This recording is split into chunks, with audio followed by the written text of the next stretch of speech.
Ini dipanggil sebagai jamak takdim ya. Dua soalan. Baik, pertamanya berkenaan dengan susuk. Susuk ni ada macam cara lah.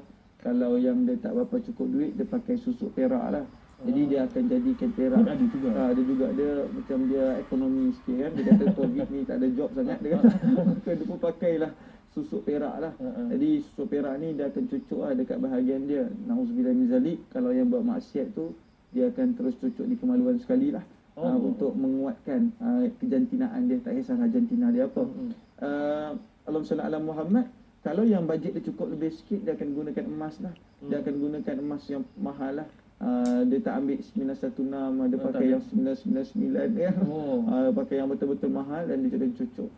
Secara zahir, okey, secara zahir kita boleh membatalkan jarum tersebut. Pertamanya adalah dia akan letak ya di atas dahinya untuk melecehkan dahinya, di bawah matanya, di atas pipinya, khaddun di pipinya itu dia akan letakkan.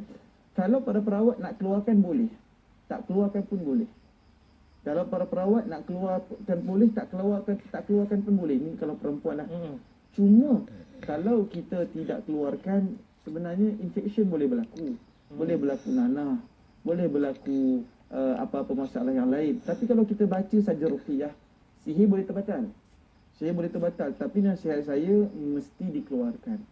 Mestilah dikeluarkan. Kalau tak boleh ustaz tersebut, pertama kalau kata ustaz tu boleh keluarkan, minta ustaz tu buatkan. Ustaz tu akan jampi, akan keluarkan. Tapi saya nak bagi tahu, mengeluarkan susuk lebih sakit daripada memakai. Kita cocok adalah nak keluarkan, dia dah tanam dan kadang-kadang ada urat yang mungkin dah mengikat, dah lekat dengan daging. Dah lekat dengan daging memang. Sebab itu kalau kita tengok kalau kita tengok orang yang mengeluarkan susuk ni, penyik dah muka dia. Memang akan penyik. Bila kita keluarkan tu penyik, muka dia memang akan penyik. Sebab itu cara yang paling mudah yang selalu saya anjurkan adalah ustaz tersebut batalkan perjanjian. Setelah itu pergilah ke klinik-klinik ataupun hospital untuk mengeluarkan. Klinik pun dah boleh sebab dia operasi pembedahan kecil ya. Dia bukan memerlukan apa pembedahan berat, tidak. Jadi itulah hal dan keadaannya. Dan itu keadaan susuk lah. Jadi orang yang meninggal dunia dalam keadaan susuk memang kematian yang sangat mengerikan lah. Macam saya sebut tadi ya, kematian dia meletakkan susuk di bahagian alat suditnya dan letakkan pada wajahnya. Ada tu bila nak meninggal, wajahnya itu bernanah yang sangat buruk. Lebih daripada usianya. Dia meninggal dunia umur 50 tapi wajahnya macam 170 tahun. Memang sangat-sangat buruk sebab selama kecantikannya ini memang kecantikan daripada makhluk gaib. Kalau dia dah pakai susuk 20 tahun, mereka telah pun bersatu. Mereka dah tenggelam dalam perjanjian mereka. Dan yang keduanya, dalam keadaan macam mana ustaz keadaan ataupun hal-hal orang yang tukang sihir. Okey. Kalau zaman Sayyidina Umar Al-Khattab dahulu, kalau dapat tangkap tukang sihir itu akan dibunuh. Kerana itu syirik. Tetapi kita kena ingat itu mahkamah zaman Sayyidina Umar. Mahkamah itu mahkamah syariah. Memang tukang sihir ni hukumannya dibunuh. Dan itu kalau kita sebut Sayyidina Umar, ada tak berlaku pada zaman Rasulullah sallallahu alaihi wasallam.